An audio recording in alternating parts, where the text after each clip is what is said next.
Kaitlin. And I'm Jillian. And we're the hosts of the OK Drama Podcast. Where two friends recap and break down K-dramas one episode at a time. We made it to episode 10! Yay! Double digits! I'm so excited. We only have 6 more episodes left of Descendants of the Sun after this, and there's still so much left to discuss. Yeah, this episode was crazy, and it was really exciting because I watched all the other episodes with you prior to us deciding to do this pod, and I had an idea already of what was happening, but then we stopped at that major cliffhanger last episode with August getting shot, and I've just been waiting for weeks now to see what on earth is going to happen, and so this is really exciting. Yes. I mean, let's just get into it. Right? Yeah, let's do it. So, we're going to start the episode the way we start every episode by going over the synopses from Kokowa and Hulu. The Kokowa synopsis says, August was shot, but Mo Yan wasn't sure if she should treat him. Shijin told her to do her duty as a doctor and save him. Mo Yan and Myungju saw a package delivered to Daeyoung from Korea. ... And the Hulu one says, Mo Yan is torn between the decisions she has to make as a doctor. Daeyoung thinks about his future after seeing August, who has turned into a criminal. Packages arrive from Korea, and Mo Yan and Myungju notice a weird package for Shijin and Daeyoung. And I was a little thrown off because it says Youngju. Oh, yeah. And kind of confused me the first time I skimmed it. Yeah, that is confusing. I feel like the Hulu one talks a little bit more about all the individual stories that are happening, all the different things. Yeah, the Kokowa one, they're very simple sentences. And, they're almost recapping the last episode, too, because that's what happens at the end. Right.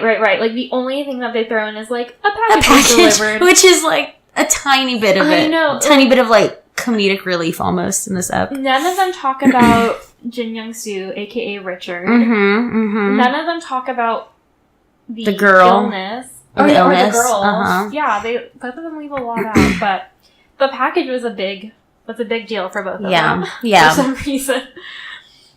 They're maybe, I guess, more interested in the romance of it all. Yeah, that makes sense. And I don't know if this is true, but I kind of feel like Kokowa just simplifies whatever Hulu has as their synopsis. Because, like, the Viki synopses are, like, super long. Like, it basically recaps the entire episode. And, I mean, this show has been on Hulu for, like, years and years and years. And Kokowa's, like, fairly new. Yeah. So that's just a theory I have. I don't know if there's any merit to it, but... They're kind of like reading a Wikipedia page and then changing it a little bit. Exactly. It's like, you have a term paper, and so you just look up, like, synonyms for the article you read. Anyway, let's get started with episode 10. Yes, please. So we are back with Mo Yan and Shijin at the Phantom Village, and Shijin is telling Mo Yan to save August after the poor girl shot him. And August looks, like, really rough. And it's really scary because he's still reaching for his gun and, like, spouting all this nonsense, like, I'm gonna kill her. Like, he's, like, bleeding out and, like, in a state of shock. It's a very villainy moment. Yeah, it's really scary because previously I feel like August was scary in the sense, like, you could tell he could totally fuck up, like, Richard or anyone, really. But he also was kind of cheesy, like, okay, this cheese ball. But in that moment, I was like, no, he wants to kill her. Rocker. Like, yeah, like, he could kill someone and, like, not feel bad about it at all. Especially, like, a young girl. Yeah. I mean, she did shoot him. Yeah. I don't know. I know. Yeah, that's all crazy. So, Mo Yan tells Shijin that he needs to be moved inside, so Shijin translates, and they put him under a little, like, tent awning thing, and Mo Yan proceeds to take the bullet out and stitch him up, I guess, and she does it without painkillers, because she's awesome, and August sucks, and she's doing, like, the bare minimum. Yeah, I noted that it's really wild, because even though she's helping him, he's still spouting off to her, right, and, like, talking shit and saying, like, how Shijin's a bad dude and, like, he's gonna cause her trouble, and it's just, like, it's kind of crazy how he's not worrying about his issue at hand, the fact that he's been shot and is on the verge of, like, bleeding to death, you know? Like, take it easy. Yeah, like, you could tell he's totally, like, a psychopath or something. Yeah, absolutely. He's not really, like, even when he got shot, like, he wasn't really focused on himself. It was getting revenge, like, right away. Right, exactly. Yeah, he's crazy. Yeah. Anyway, so then August and his gang are getting ready to leave, and the fake UN worker guy hears Wolf talking on Shijin's radio. So they're like, we need to get the fuck out of here. And they try to take Fatima, who is the girl in the red dress who shot August, but Mo-yeon won't let them. And she kind of, like, runs in front of her. Mm-hmm. She tells August that he still needs to go to the hospital. She did the bare minimum treatment to keep him from dying. So they decide to go, but then August is, like, a huge creep and tells Fatima that the next time he sees her, she's going to die with that pretty face. That's a quote. Mm-hmm. And it's terrifying and weird. And she's, like, a child. Like, I think she's 15. Yeah. Not okay at all. And then Shijin tells August that if he's going to leave, he needs to leave quickly. He needs to leave as quickly as he can and as far away as he can because his patience is up to here. And then we get a cool shot of a bullet going through the air, water, I don't know. Yeah. But it leads to the title card, which had previously always been in sand. Or something sand-like. Yeah, when I was watching the episode the other night with Andrew, like, it was super intense as they're, like, leaving and trying to take her and they can't and stuff. Uh-huh. And then that scene came up and I was just like, let's go, let's watch. It's so exciting. Yeah, that, I feel like, because the other ones were, like, wind blowing. Yeah, like, almost, like, whimsical and pretty. And this one was like, oh shit, some shit's going down this episode. It's intense. So after that bullet happens and they do, like, the intro stuff, the Alpha team makes it to the Phantom Village, and they help to get the kids out and get them treated and stuff. Shijin and Sao Young start talking about how August turned into an arms dealer, and Shijin basically says the career progression makes sense since he wanted to follow money. And so this career change is sort of similar to how Sao Young now has to change careers if he wants to be with Myungju. Mm-hmm. Not an arms dealer, but he's still drastically going to change from one thing to another. So I think that's kind of weighing on him still. And he still hasn't told her. I know. Come on, Young. I know. We're back on the base, and the medical team is treating the kids. And we see Dr. Song and Nurse Ha looking after one of the little kids. And Dr. Song, again, this is maybe like the third or fourth time now where he brings up, like, I told you, we should have run away. I know, and he even should have done it. In the whatever episode, like episode 3 or whatever, he's like, do you know how many infectious diseases there are he here? Called it. And she's like, I don't know how many. He's like, I don't know either. That's why we need to get out. Like, he totally called it. Yeah. So there they are, stuck with this fucking disease. And he's mostly just bringing it up because he's a total goofball, but also still, he's kind of just like, God, what I get myself into. Yeah. To one thing after another. Mo-yeon leaves the Medicube to go wash August's blood off of her hands.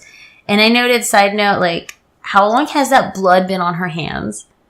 Like, how many children has she been aiding with these bloody-ass hands? I didn't think about that part because I know, like, during the earthquake stuff, you could see, like, Myungju and Mo-yeon with, like, the blood on their hands. And I also kind of thought, like, yuck. But I don't know. Like, I didn't think about Mo-yeon treating... Sanitation and stuff. Yeah, Mo-yeon treating the kids. Because Dr. Song is the one who tells her, right? Like, go wash your hands. And I was like, oh yeah, that makes sense. And then she goes to that little fountain, and her hands are just completely covered. And I was like, ew. I know. How long have you been walking around like that? Also, I'm like, were there not any gloves in that kit? Because she has her, like... her stuff with her. Medic kit, yeah.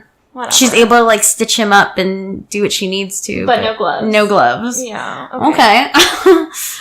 So anyway, she goes and washes off all that blood, and she starts thinking about what August told her about Shijin, how he's a dangerous man, and how she's more likely to be hurt being with him. And go back to typical Mo-yeon thoughts. No. Putting ideas into her head after she was already, like, happy. I know. What are we gonna do with her?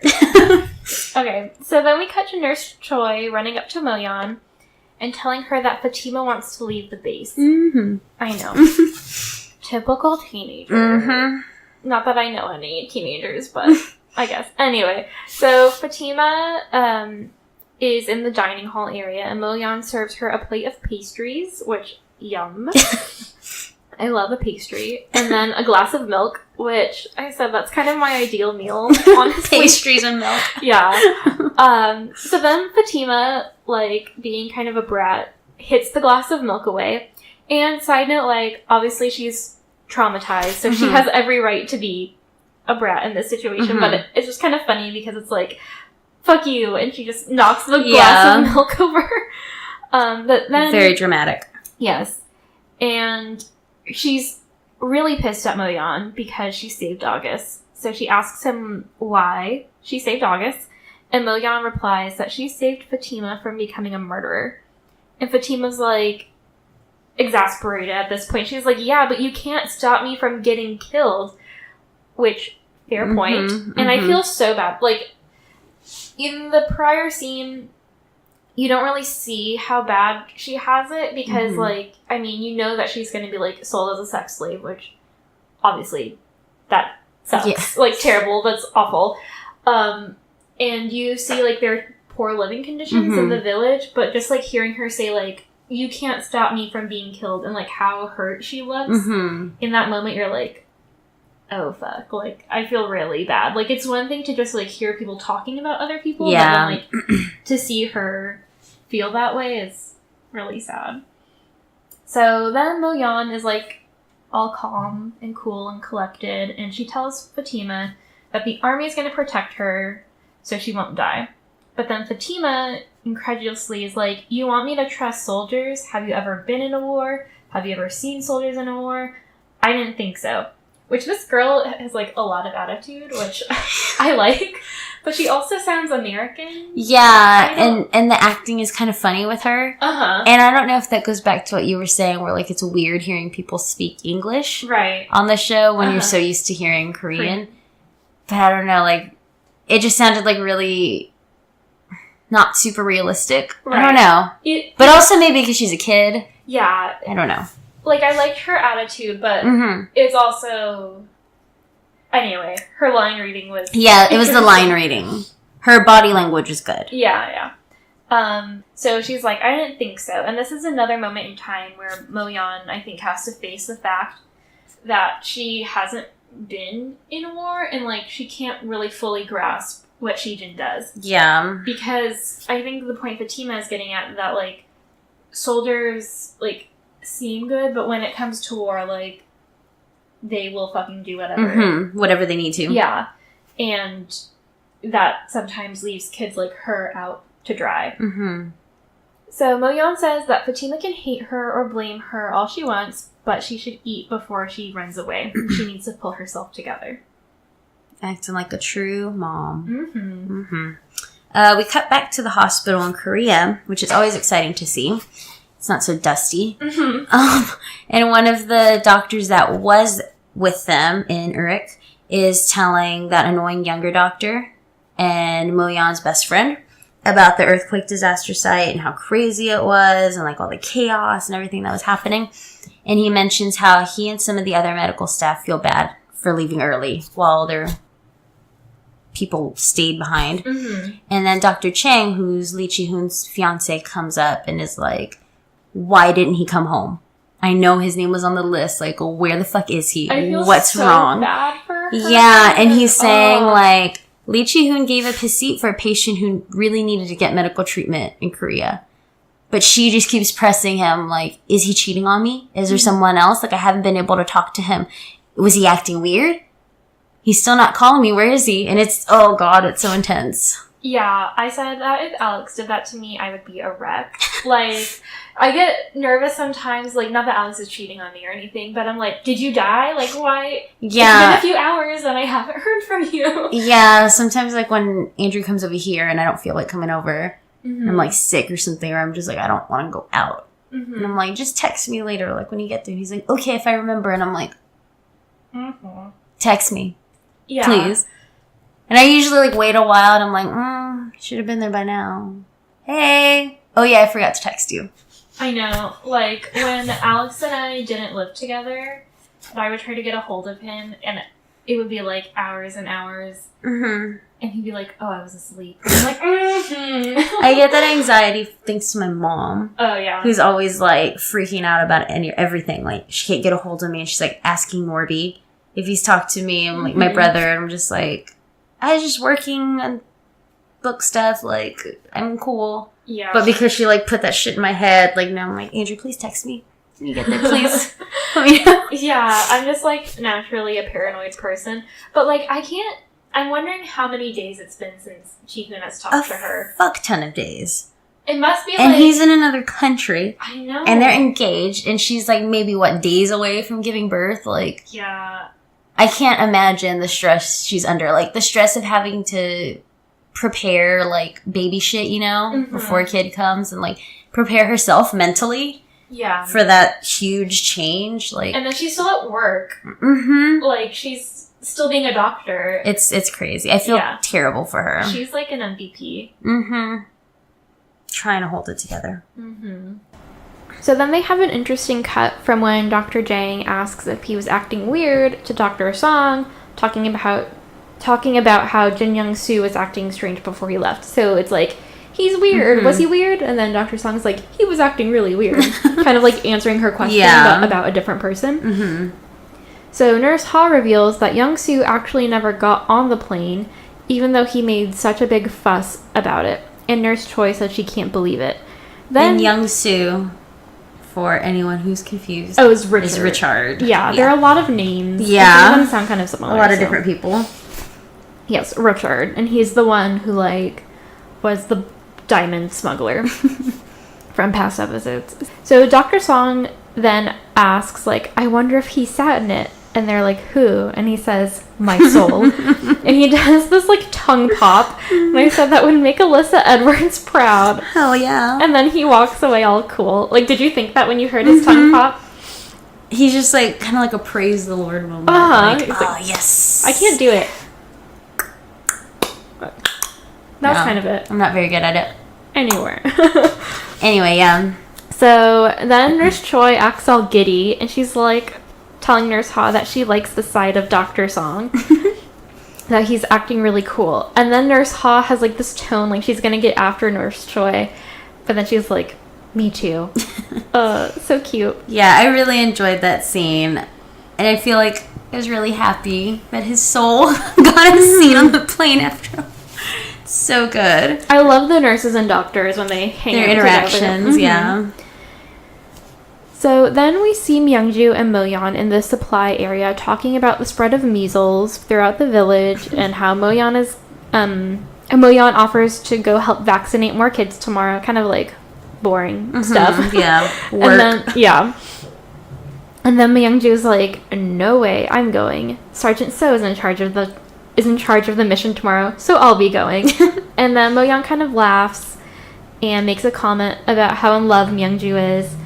And they talk a little bit more about the vaccination mission. And then Myungju asks why she's being so friendly now, even though they have past grudges.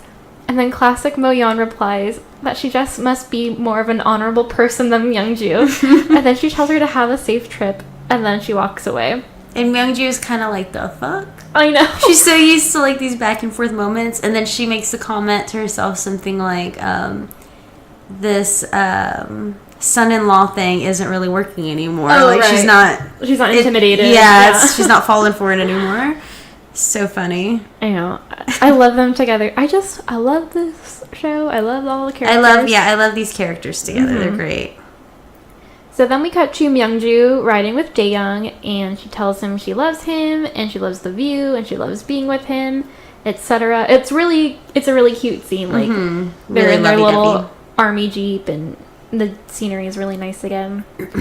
So then Daeyoung makes a weird comment about he has dark skin, as if it's a bad thing, which is pretty fucked up. And like historically, Koreans, and I think a lot of East Asians have this thing with like pale skin, which I think dates back to being like, oh, if I guess similarly to how like European people wanted to be like chubby in the older days because it meant like you could eat a lot of food. Wealthy.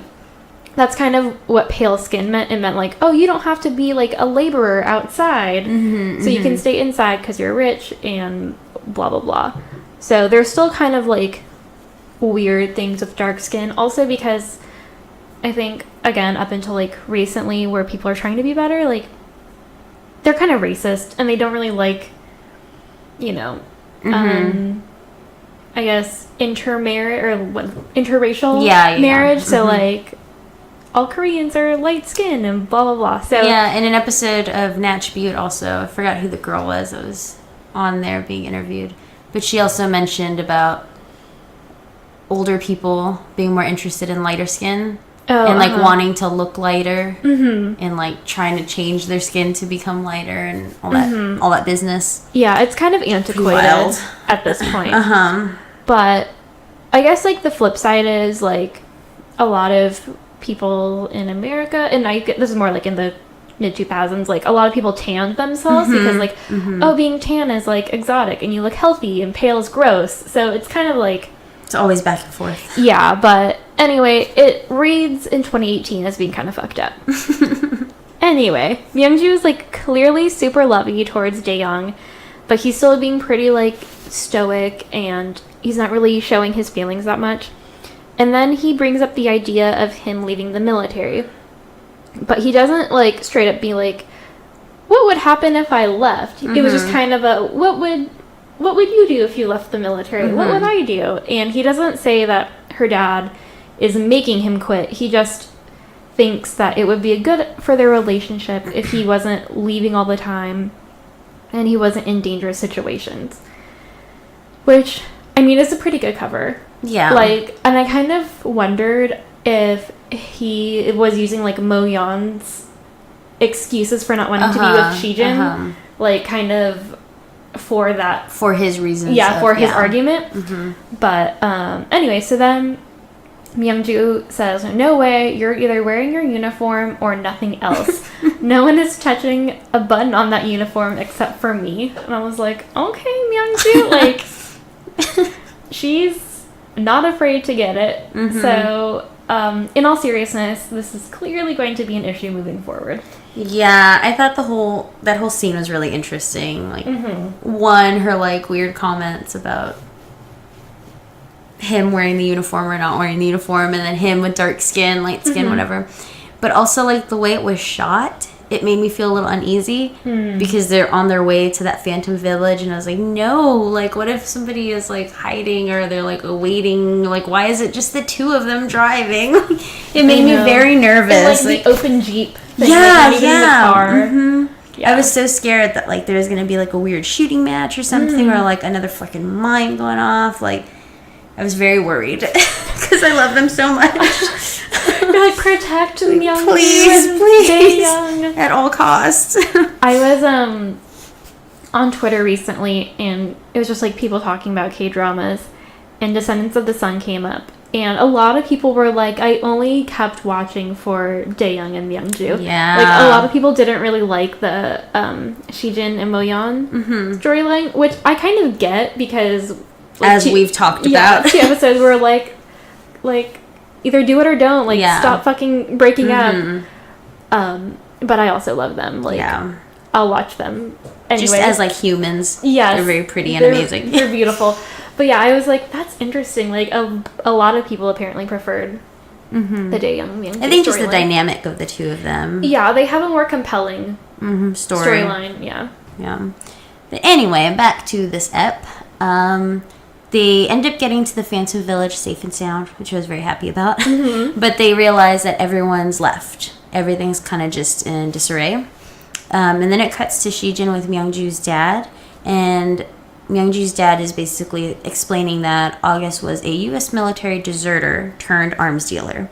And he's currently being watched by the CIA, who has asked for the Korean Army's cooperation in a joint mission. So basically, they need to let August keep dealing arms to a guy who's going to organize a pro-U.S. coup in North Urk. Urk just sounds so funny. I know. So until that's done, they need to leave him alone. So again, it's like, it's basically what Fatima's saying. Like, we don't actually get help from these people, you know? Like, we're still fucked no matter what. Yeah. And I can still die. Like, these soldiers can't do anything. And if they do, like, I might end up dying anyway. Like, who knows? Yeah. But Shijin's trying to protest this and trying to say, like, we need to keep the area safe and the people safe. And Myungju's dad just interrupts him and says, like, this isn't a status report. This is an order. So do it. Technically, don't do it. don't do anything. And then we see Shijin and Saohyang discussing everything back at the base. And Saohyang says that the local police told them that the children have been moved to an orphanage, but it seems a little off. And as we know, the local police is very shady. Mm-hmm. They're like working with all. Yeah, they like took that fake UN worker, and gave him back. Yada yada. And Shijin tells Saohyang that they can't be involved anymore, and they both seem pretty bummed about that. Yeah, he's like, this is top secret.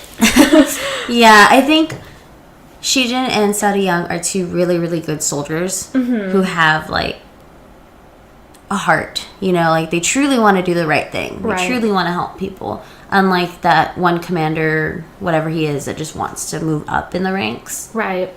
And I think this is, like, another time where it's hard to, I guess, differentiate between, like, what is good politically. Yeah. And what is good, like, in the moment, I guess, just from a humanitarian standpoint. Like, it is kind of, like, fucked up that they have to just, like, let this terrible person keep putting people in danger and, like, murdering people. And children. And, like, yeah, selling people into human trafficking and, like, all this terrible stuff.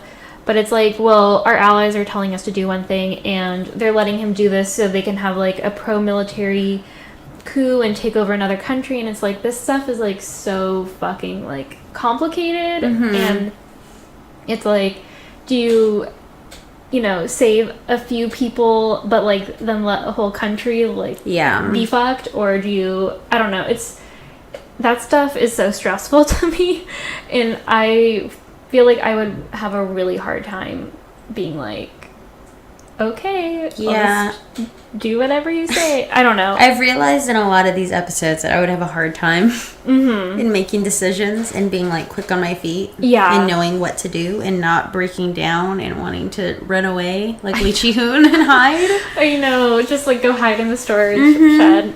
Yeah, it's tough. So then Shijin is sitting outside after he's kind of briefed Jae-young. And he still looks pretty, like, upset and kind of disturbed by the whole meeting that he was just at. And then Mo-young comes up to him. She offers him a cup of what I think is coffee. And again, another fucked up moment. He asks her if she wants to share, and she says, no, I'll get fat. And I'm like, she's already really thin.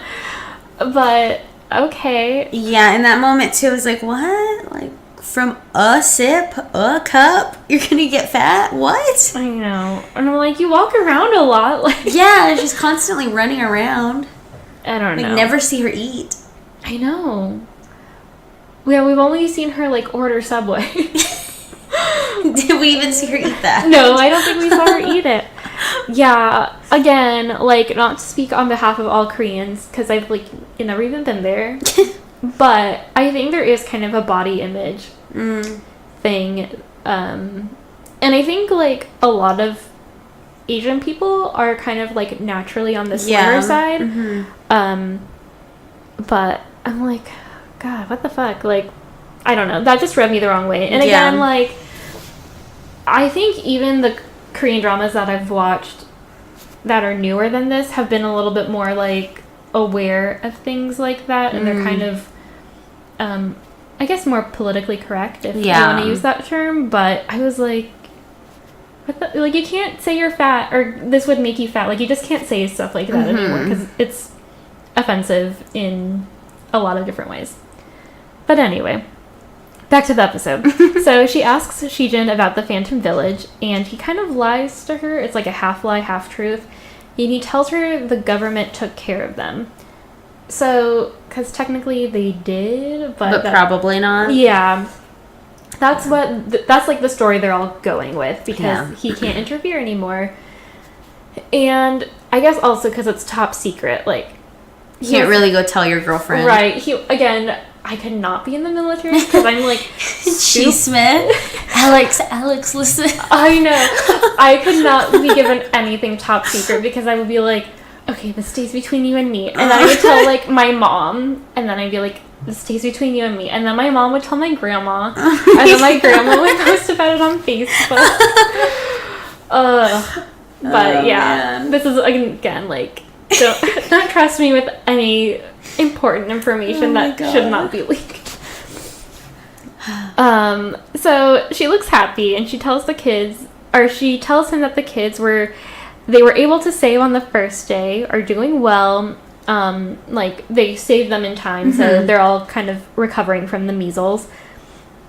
And then he makes a comment about how busy she's been and how she hasn't had time to properly tie her hair up. So he makes her hold his mug, and he tries to, like, do her hair. And she kind of leans back and is like, no, I haven't washed my hair yet. And I think his response is hilarious. And he's like, you typically don't even wash it, so why are you pretending like you do? And then she replies, that's not me. And then he has another great line, when exactly will I meet Dr. K? I like how that's always their thing. Like, that wasn't me. That's not me. I know. I didn't do that. I don't have a phone. That's not a phone. It's so ridiculous. I know. It's like that Shaggy song. It wasn't me. Stupid. Oh my god. What year is it? I know. So then he tries to tie her hair in a ponytail, which, another side note, if you watch the behind the scenes episodes of this, you can see the two actors, like the actor Song Joong Ki, like trying to tie her hair back, and he has a really hard time with it.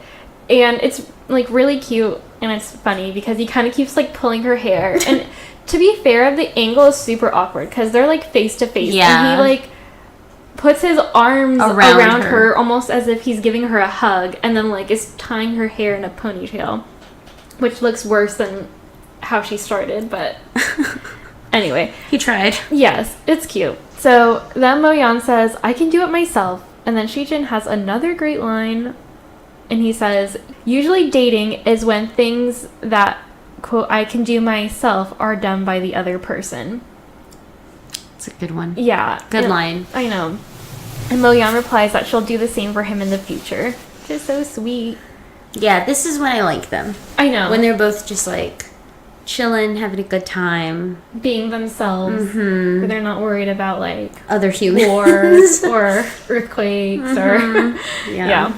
And so as they're talking and having their cute little moment, over the radio, we hear Nurse Ha telling everyone that they've received packages. So Mo-yeon starts running off, and he's like, hey, wait, like, you're gonna leave me for packages? And she's like, yeah, bye. See ya. See you later. She's very excited to get her package from her friend. She ends up getting 2 packages, and one is from her best friend. I don't know how you say her name. I think it's Pyo. Doc Pyo. And another one, she says that she'll hand deliver. So at that moment, I'm kind of assuming that it's for Shijin. And then Dr. Song runs in, and we see that he got a package, and it looks like he's really excited for a package for himself. He opens it up, and there's shoes, and he hands them to Nurse Ha. And he says a number, like, this is your size, right? And she's like, actually, no, it's this one. And he kind of just, like, spins and says, no one will know.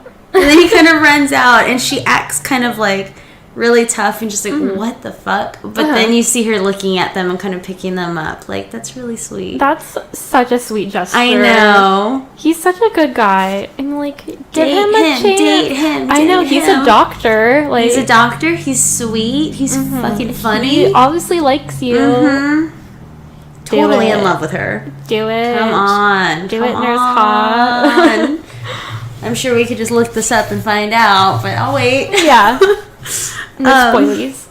Yeah, so, and then after that moment, we see Mo-yeon, who's looking through the packages, and then she announces over the radio that Seo-yeon got a package from a girl. And then it cuts to Myung-ju, who's like, the fuck? And then she starts going over there to where Mo-yeon is, and Shijin and Seo-yeon are together, and they both look at each other and start bolting.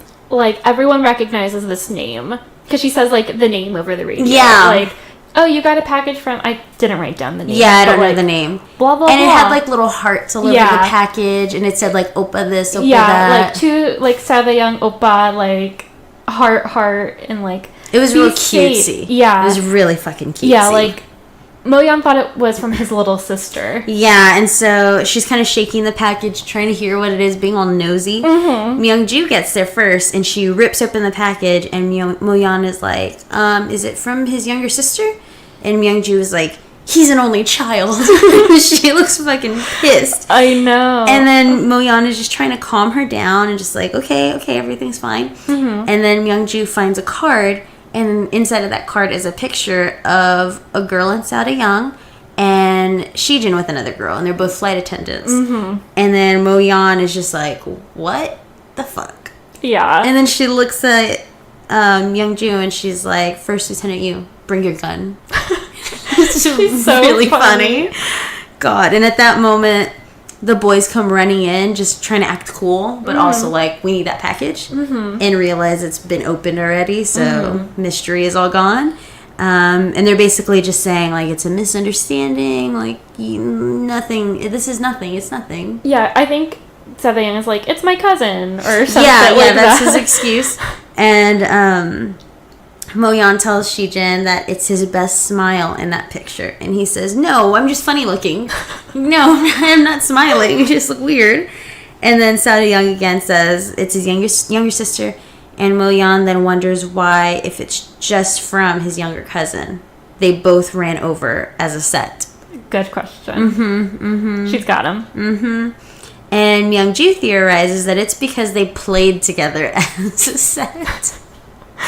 So good. I love these girls. I know. They're on it, man. On point. And Myung-ju also decides to test them by saying, like, which girl is the cousin? Is it the one on the right or the left? And they both say opposite. Yeah. And then they try it again, and they say opposite again. And, oh, my God. And, like, the sound effects in the background are, like... ridiculous. Yeah. Yeah, it's like a comedic moment, but also, like, oh, my God. Like, oh... guys, y'all just got somewhere with these girls. I know. You're fucking ruining it. Ugh. So they're totally failing and in a bad spot right now. So then Dae-young throws Shijin under the bus by explaining that he set him up on a blind date. And Mo-yeon points out that they must still be in touch since they have the address to send mail to Urk. And then Shijin throws Dae-young under the bus by making it seem like he's the one who's stayed in touch. And then asks Mo-yeon if he did a good job scolding his friend. These boys. No loyalty to each other. And then Mo-yeon is like, never mind with that. Come with me. And then Dae-young starts to follow her. While Shijin is, like, staying. And then Myung-ju is like, you better stay here. And then Dae-young kind of plays dumb. And he says he was just trying to follow directions. God. I love this scene. I think it's hilarious. It's so funny, but also just like, if I was one of those girls, I'd be fucking pissed. Yeah. What the hell? I love how they're just like... on it. They're on it. Yeah. Poking them. Like, you're an asshole. I got you. So, yeah, there's just like a ton of good dialogue in this scene. Like, I love how we keep cutting back and forth between like Shijin and Dae-young's explanations, and they keep like fumbling, and Dae-young kind of unintentionally insults Myung-ju's dad. And then Mo-yeon gets a phone call while she's grilling Shijin, and he's like, who is it? And he asks if it's a man, and because he's kind of like, are you talking to another guy? Like, that's kind of his tone. And she's like, I don't think you should be asking that question right now. So strong.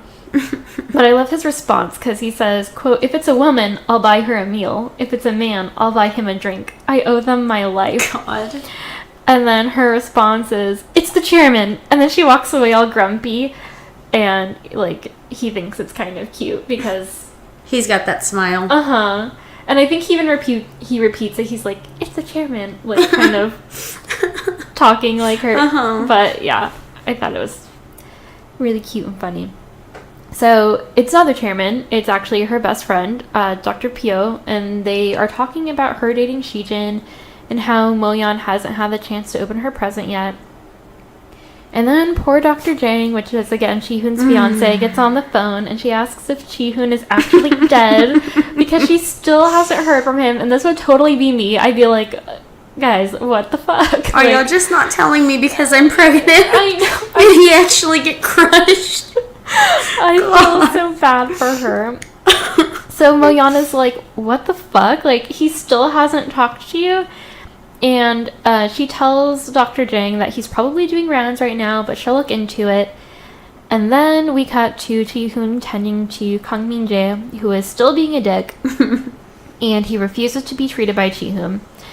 And then Ji-hoon starts crying and tries to explain himself and apologizes, which I personally feel like he has nothing to apologize for. Like, he was following protocol, and I feel like Ji-hoon would have died or gotten, like, seriously injured if he had stayed where he was. And also, this fucking guy keeps saying, like, oh, he didn't hold his arm out for me. He didn't hold his hand out for me. Like, bitch, he did. Yeah. He did, and a fucking rock hit it.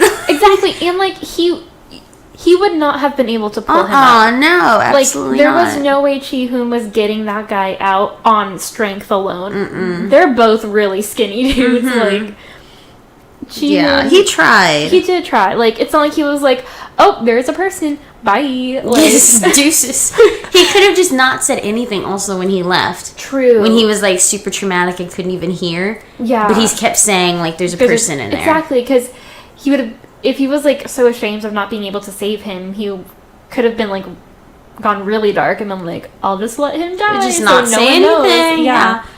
So... Crazy. I know. So, Ji-hoon apologizes, and then Min-jae doesn't forgive him, and he keeps being a dick, calling Ji-hoon self-centered. Which, again, like, not to be on Kang Min-jae's side, but, like, in some of my communication classes, we talked about, like, for therapy and stuff, like, we talked about how sometimes apologizing to someone or, like, confessing something you did wrong is actually more hurtful because all you're doing is, like, relieving the stress off of you and then placing it onto another person, which I kind of feel is what, like, Ji-hoon is doing, and Kang Min-jae is kind of pointing that out. But at the same time, it's like, dude, you're traumatizing this guy. Like, he's... You can tell he's already fucked up. Yeah. Like, it would be one thing if, like, Ji-hoon was, like, ignoring him or, I don't know, but, like, he is clearly not in a good place, and he's trying so hard. Yeah. So Ji-hoon keeps crying and asks him what to do, and then Min-jae tells him that he shouldn't ask him since he didn't save him. God. Technically, though, he did again. I know. He told someone. He told someone that could save him. Right. I don't know. So then poor Ji-hoon goes and hides again and is crying. And then we see the child formerly known as Blecky come up to him. And poor Blecky is, like, comforting this grown man who is uncontrollably sobbing. Like, and who he can't understand. I know. But I really like Blecky. Like, he seems like a good kid. Like when Blecky walked up to that president guy. Like, and put his hand on him. With his little lollipop in his mouth. Yeah, God. He's like, he's not sick anymore. I know. Blecky's a sweet kid. Blecky gets it. Yeah. So then we hear that something has gone down in the Metacube. Moyan runs over, and they see that their narcotic painkiller stash has been broken into. And Moyan realizes that it was Fatima. And we see Fatima, it cuts to a different scene, and she's got a huge bag of pills, and she's calling someone from a payphone, it looks like, named Tommy, and he's convinced her to steal the pills, and she tells him that they should run away when they sell them all. She's into something bad. It's what happens when you're growing up in, like, fucking Dusty City. Yeah. With, like, no parents and no food. You're sucking on metal. Yeah, growing up in a gang. Getting ready to be sold. Ugh. So there she is with these stolen pills now. And then it cuts to Shijin and Moyan in the Coyote Ugly Bar. And they're asking... Easiest thing to call it. Most everyone will get it. And they ask that main bartender who brought the sandwiches that time if she's seen Fatima. And she tells them that she will sell everything except women and information. But Shijin convinces her, like, hey, this is a very young 15-year-old girl. Like, she's in something bad. We're trying to save her. That's why we're asking. So she's like, okay, hold on. And she just makes a phone call, and she's, like, looking for, like... The black market? Yeah, black market. Like, damn, girl, you know everyone. So we then see them driving around in some abandoned building. or near some abandoned building, and then they're like, where are we supposed to like find her? Like, what the hell? And suddenly, of course, by coincidence, they hear screaming, and it's Fatima. She's getting beaten up, and it's just a whole bunch of fucking dudes all around her. I know. It's a really rough scene. I'm like, damn. Like, I know. I was like, because I just go places like this, I was thinking like, I wonder if they were gonna like gang rape her or something. Like that's kind of what it looked like. Yeah, right? Because possibly. There's also like, why do you need that many guys like fight off a girl to steal her fucking drugs that she stole? Exactly. You know, like the guy could have done it on his own. Totally, because there were like 6 guys, right, or something like that. Much bigger than her. Yeah, it's like really uncomfortable and scary. Yeah, so they see her getting beaten up by them, and Moyeon comes rushing in like fucking mama bear, and she tells him to stop, and then Shijin comes up behind her like, oh shit, like, I don't have time to assess this. Right. He had no time to like plan and do his soldier thing, you know, and be all badass. And the gang draws their weapons on them. He's in uniform, of course. And Shijin and Moyeon have this back and forth moment about how they might die, but at least Fatima will be safe for the next few minutes. I love that. Ugh, that's hard. I know. What a conversation to have. And then Shijin is trying to talk to the guys, but they're basically just a bunch of fucking assholes. And it's like, you can't talk to someone like that. Like, yeah. Like, you know the type of guy that is. Those aren't good humans. You can't talk to them and, like, reason with them. And so he decides, like, okay, I need to come up with a different plan. So he and Moyeon are talking in Korean, so they don't understand.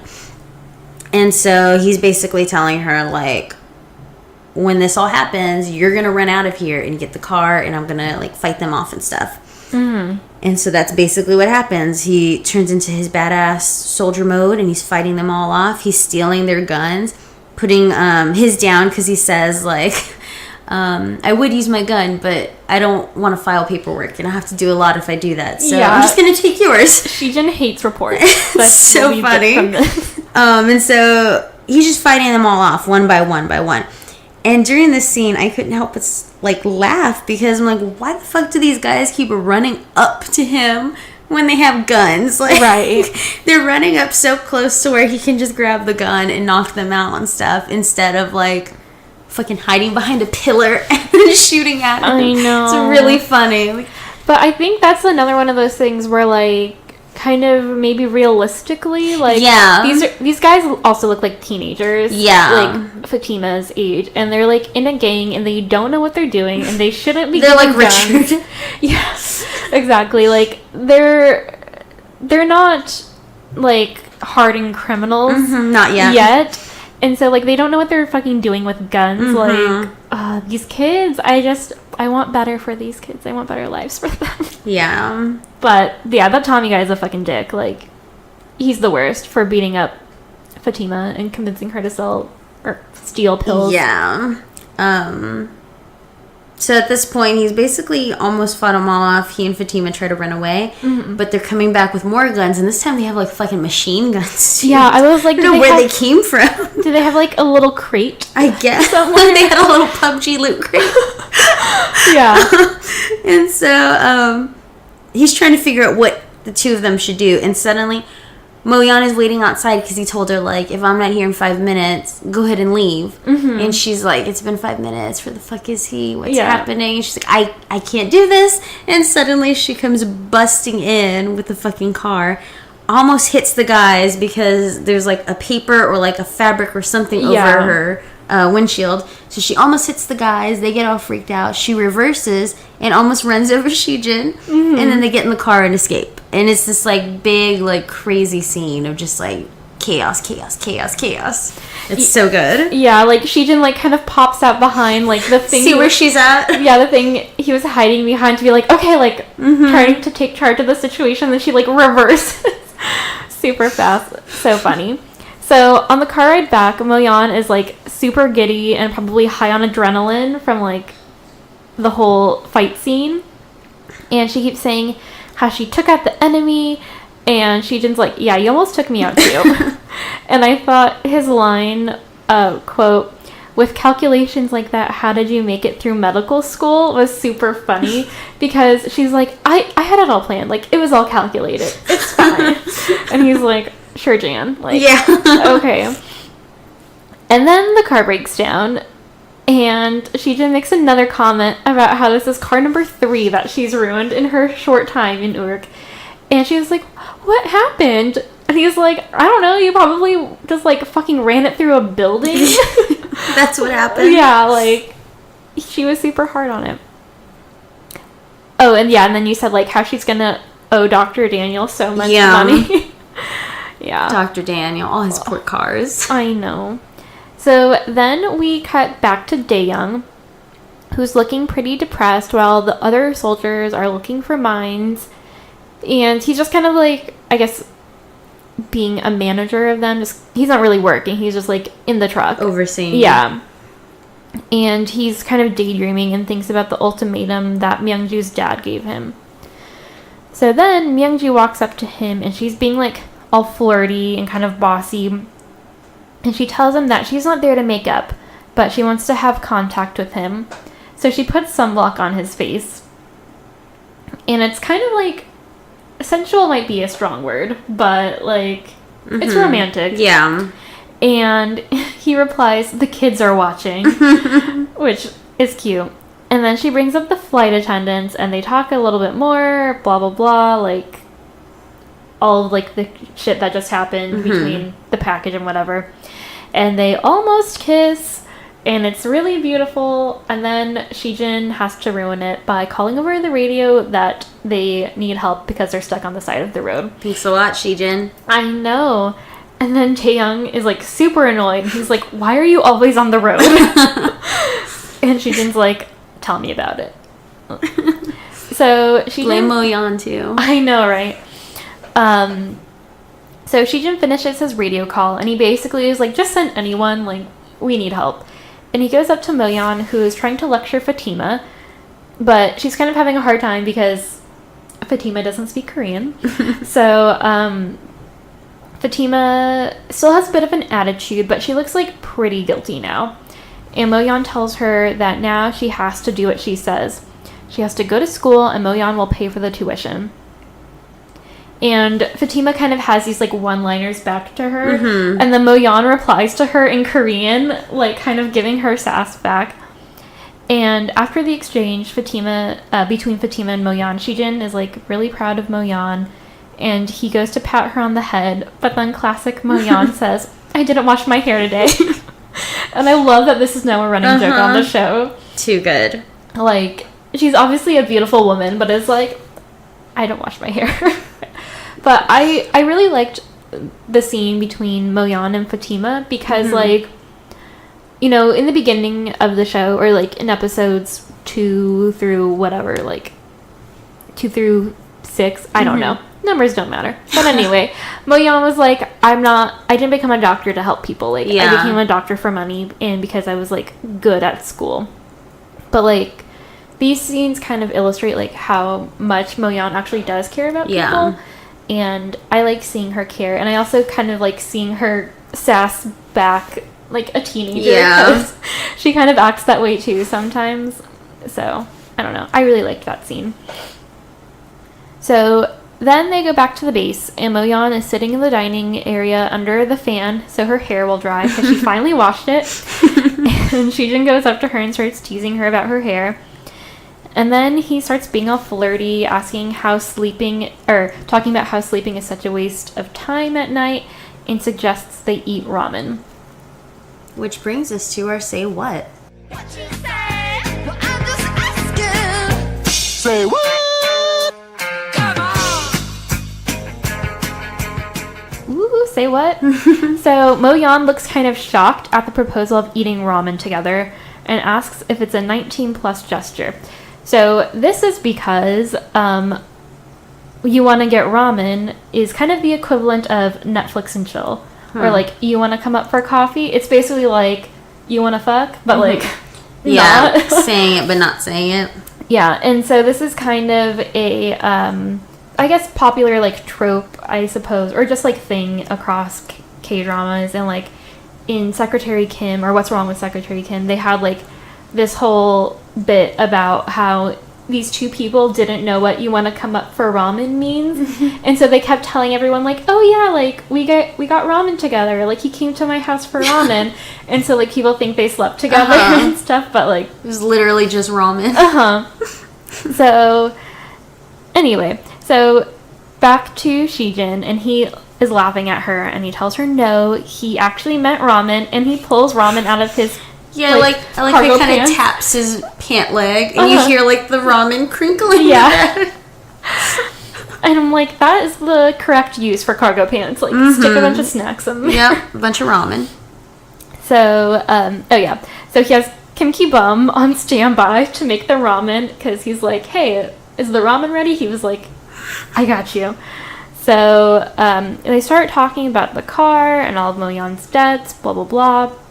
He brings up how she's going to pay for Fatima's school, and they talk about how Mo-yeon can't take responsibility for everyone that she meets, which I feel like Fatima's the first person that she's trying to take responsibility for. Like, it's not like she did try to go after Blecky to give him the rest of his meds. But she's not, like, adopting him or anything. Right, and she's not like, I'll pay for Blecky's school. I'll pay for, like, she's not trying to be Oprah out there, but, like, Fatima is obviously a girl who's, like, troubled but intelligent and, like, strong-willed enough to, like, try to stand up for what she believes in and stuff. Yeah. So I feel like that's a good investment on, you know, paying.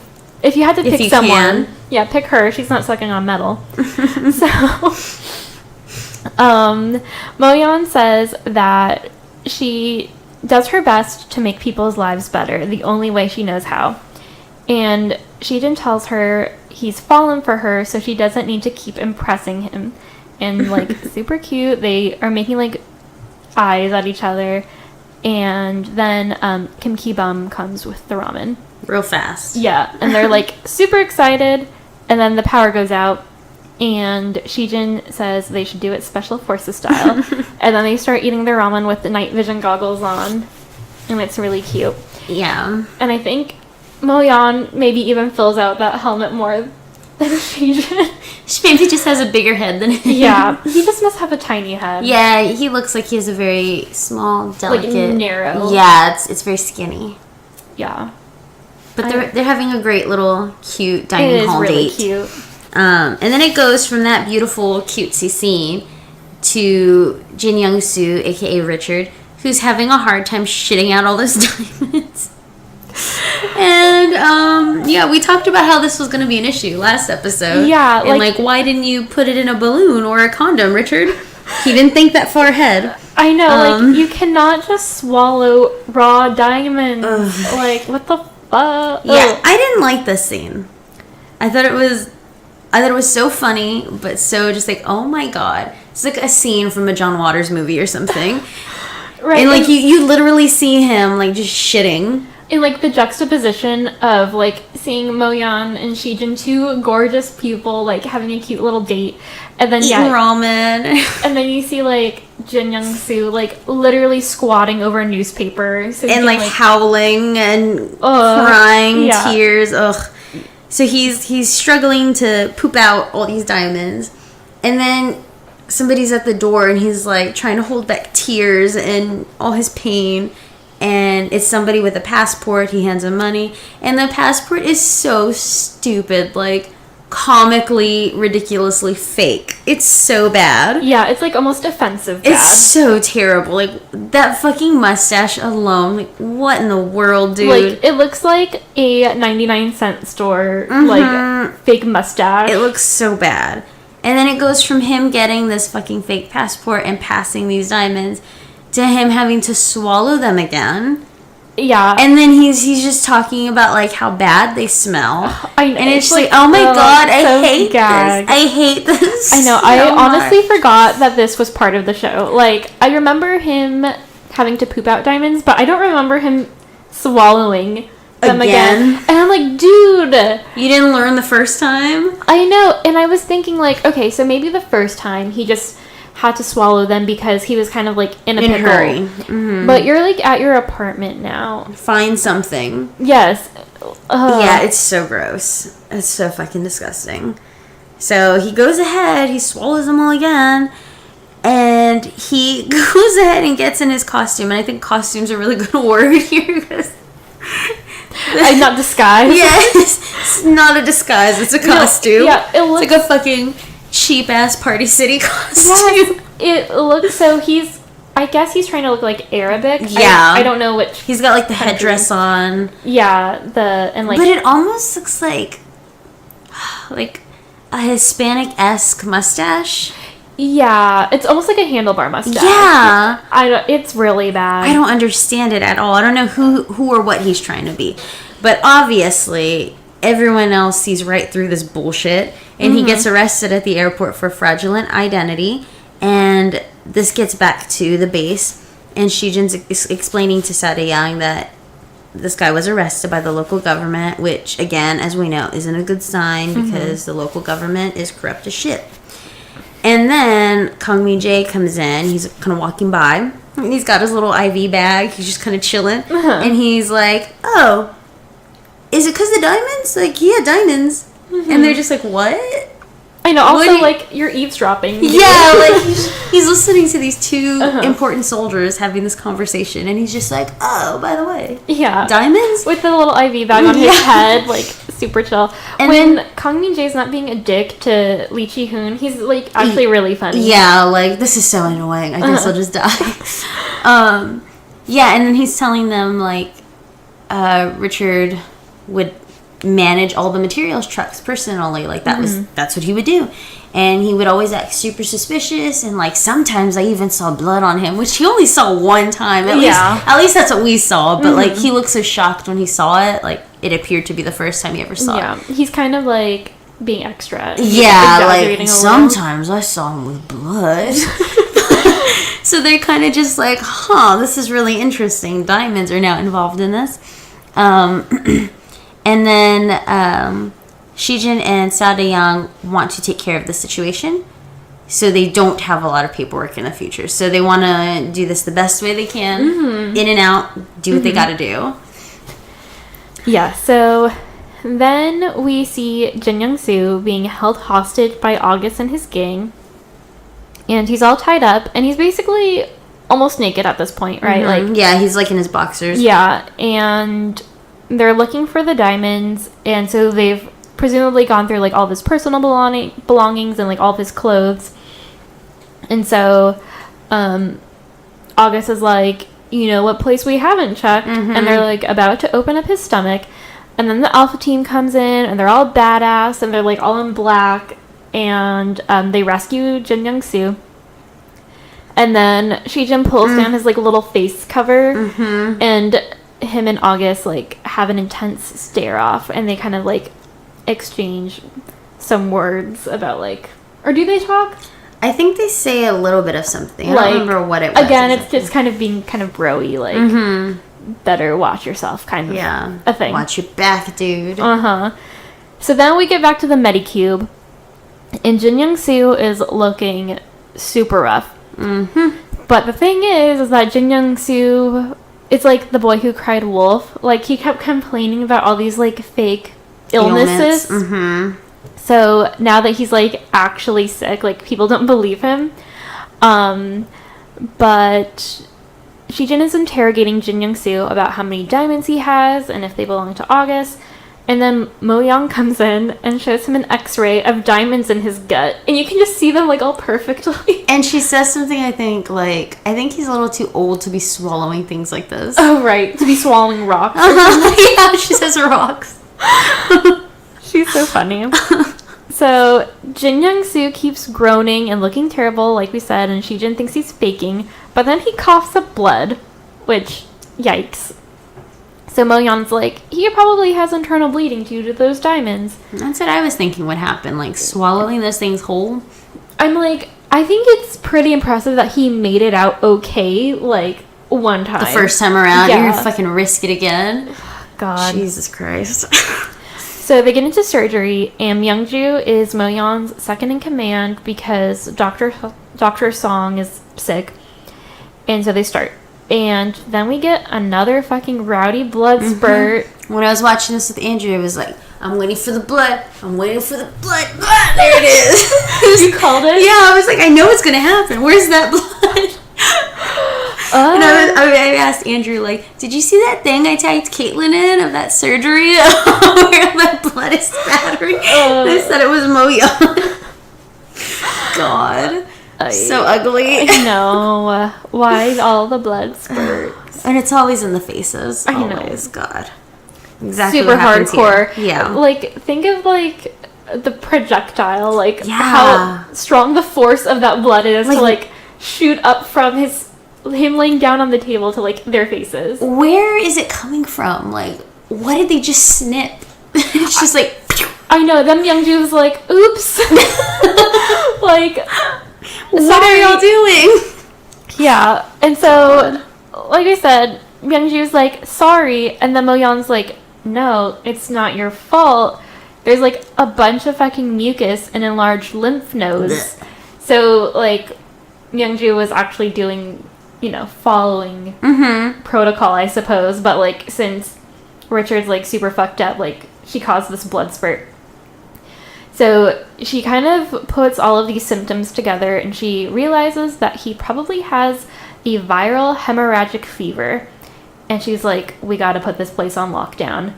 Everyone needs to leave except for Mo-Yeon and Myungju since they were potentially exposed. Because I guess they got the blood. Mm-hmm. And it was like basically in Myungju's eye. Yeah, it was really close. Oh, God. There was... Did you ever watch House? Mm-mm. Okay, so there was an episode of House... I think it was House, where there was a guy, and I think he had HIV or something like that, and he coughed up blood in a doctor's face. Yeah, and, like, kind of how, like, Richard was coughing blood. So, and, yeah, it was, like, really scary, because the girl was like, what if I have HIV now? Because she was just, like, doing a routine checkup. Like, she wasn't wearing a mask or anything, and he was just like, yeah, so... Ugh. That's kind of what that reminded me of. And ever since then, I've been, like, super paranoid of getting stuff in my eyes. Anyway, so the OR is on lockdown, and Myungju and Mo-Yeon, like, finish the surgery, and they're just kind of, like, hanging out in there now. And so Dr. Song... They're being pretty chill, surprisingly. Yeah. I would be, again, losing my shit. Definitely. Like... I guess because maybe they're, like, professionals. Yeah. Maybe they think, like, oh, I don't know what they're thinking, but maybe they're the type of people... Well, I guess we saw, like, in the earthquake situation. They do well under pressure. Yeah, definitely. I don't. No, me neither. So, Dr. Song is explaining to Shijin and Jaeyoung that they were probably exposed to either M2 or M3 virus. And I think... the soldiers are like, what's that? Yeah. And so M2, he explains M2 is a bit worse than the flu, and M3 is slightly better than Ebola, which, again, yikes, like, that's really scary. So the guys run over, and they're, like, pretty shaken, and the girls, so, like, they're kind of talking to each other through the glass. So the girls are trying to, like, play it cool, and Myungju tries to make a joke complaining or comparing their running times to when they ran over to intercept the package. But Jaeyoung is, like, pretty upset, and he's like, stop fucking joking around. Like, he looks really scared. And there's a bit more back and forth about their last words, how the boys look so serious. And then Nurse Ha finishes taking their blood samples, and now they need to try to figure out where they can get them tested to see if they contracted this virus. And then... Sada-young and Shijin pull some strings. They rush the samples over to a U.S. military lab. And the patient and one of the two doctors, so they have Richard's blood and then Mo-Yeon and Myungju's. And they say that Richard and one of the doctors tested positive for the M3 virus, which is the one that's slightly better than Ebola. And it doesn't tell you who. They just say one of them. Yeah. And so you're kind of left wondering at that point. And then it cuts back to the Medicube where the girls are kind of just sitting there, just talking about nothing. And they're kind of looking at the diamonds that are in the little jar or in the cup. And they're kind of wondering, like, how much are those worth, do you think? And Moyeon is like, should we each take one? No one will know. And Myungju is like, what? I can't believe you're saying that. I know. And so they're just kind of having this, like, actual nice bonding moment, which is very rare for these two characters. Other than when Moyeon was being nice earlier in the episode. Like, their stuff has always been, like, comedic, but always, like... shady. Yeah. And right here, like, they were just chilling, you know, it was nice. And then suddenly the guys come charging in, and Sao Young, well, technically it's just Sao Young, he, like, runs into the area that's supposed to be locked down. And he just grabs Myungju and he gives her a huge hug. And obviously we can only infer one sad thing. And that is that she tested positive. And he's holding her really tight, and he has a tear in his eye. And she's kind of just, like, standing there. And at first she's getting mad at him, like, what are you doing? You can't be in here. We're on lockdown. And then she's kind of just like, oh, I guess we know who tested positive. Yeah, I get chills. And it's so sad. I know. And then, like, Shijin kind of comes up behind him, and he, like, makes eye contact with Moyeon, like, yeah, this shit's real. Yeah, it's scary. So then, bam, end of ep. Yeah. And I saw the previews for the next episode, because I just, like, went into it. And they all look, like, crazy and intense and just, like, all over the place. Like, oh, my God. I know.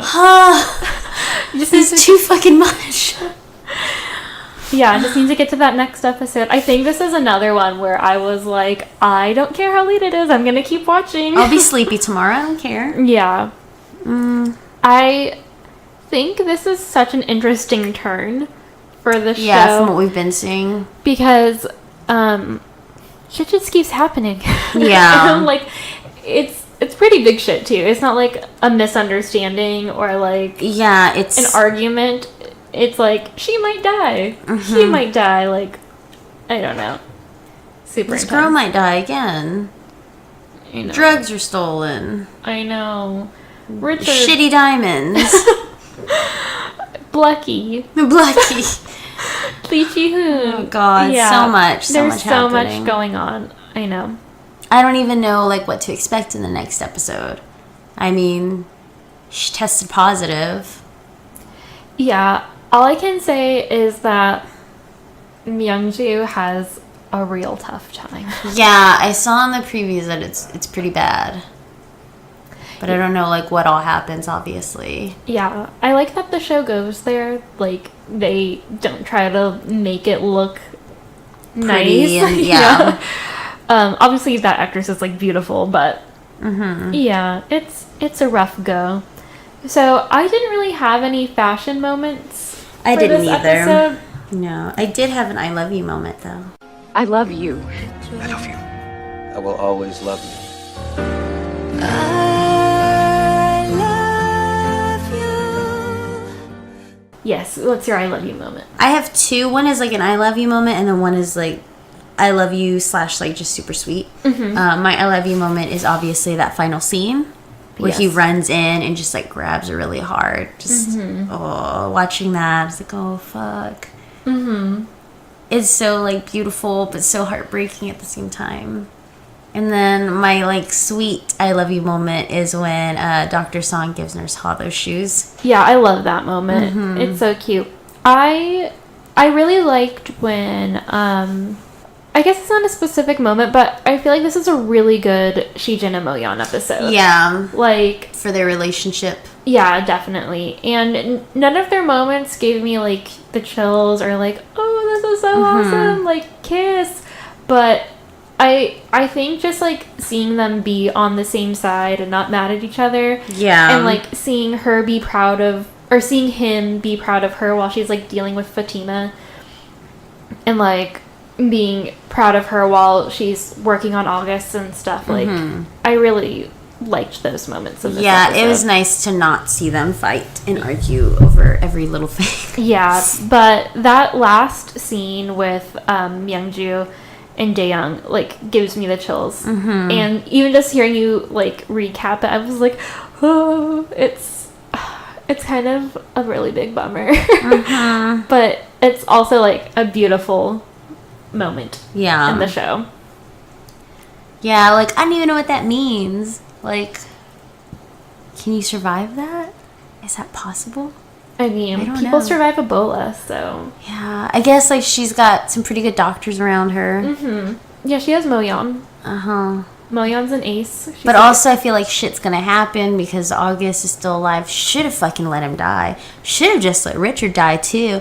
I guess if they let August die, Richard wouldn't have been an issue for them. 'Cause That's true. He would have just gone on his fucking merry way instead of trying to do stupid-ass costumes and get out of there. I know. I think, and that's the other thing that Moyeon was saying, like, oh, do I save him? Because if I save him, other people will die. And I'm like, where the fuck did Richard get this virus from? Yeah. It's intense. Who knows? All that shady shit. I wonder if eating your own poop diamonds probably had something to do with it. Yeah, who knows? Yikes. Okay. So we kind of Gross. talked about our predictions for next episode. We want to figure out what's going to happen to Myungju. And I feel so bad for Daeyoung because like they're finally kind of starting to be on the same page and like they're in a relationship now. But he fucking has to quit the military and then like his girlfriend's maybe going to die from a freak accident. Also, this another thing that I was thinking, which I didn't really put together the first time, is that Myungju wasn't even supposed to be in that surgery. It was supposed to be Dr. Song. Remember, because Moyeon is like, why are you here? And they're like, Dr. Song doesn't feel good, so Myungju is stepping in. So, just a freak accident. But would we have wanted Dr. Song there instead? No. No. I don't want any of I don't them know. there. You know, Oh. put fucking like Some unknown doctor, please. just put like fucking Richard in there. August. Oh, God. Yeah. Okay. So I guess We're gonna leave on that sad note there. I know, it's such a bummer. I'm like, let's get to the next episode, please. God. I guess on a lighter note, we can say about me changing Andrew's desktop background because that was a really funny moment. We need to post that on Instagram. Yeah. So today I used Andrew's computer because my mouse wasn't working. It needed batteries and I didn't have any. So I was like, I'm just gonna get on his real quick. We have a running joke where we change each other's desktop backgrounds. So I was like, okay, did what I needed to do. What can I put here? It was like Descendants of the Sun, desktop backgrounds. And an image came up. There's like the really pretty, beautiful HD images of like Shijin tying Moyeon's boot and stuff. And I was like, these are really pretty. Maybe I'll put this one. But then I saw this gem, and it was a screenshot of somebody's background with a picture of Shijin smiling, but then outlining his silhouette all around it were their desktop icons just looping around his face. It's beautiful. It's so incredible. So I saved that image. I set it as his desktop background, but of course it was a little screenshot, so it was like pixelated. Yeah. When it was actually on there. And Andrew brought his computer over so we could play video games later because we're all dorks. So you and I waited there. We're Yeah. kind of lingering. So he hooked up his computer to our TV, which even bigger. And we're just sitting there. And then at first, you notice it came up to that first image. Uh-huh. And I was like, wait, did I do it right? I know I did it right. I saw His it like there. lock screen. Yeah, it was his little lock screen. And then he like put in his little password. And his little like box popped up with like his gaming stuff. But you could already see it was different. He was like, oh, fuck, what the fuck is this? And he's slowly lowering it. Like, I don't know who this is. And he's like, wait a minute. He's like, This is "That's a Korean." And Kaitlin and I are just like jumping up and down and like screaming because we know exactly who it is. And then it goes down all the way and it's Shijin.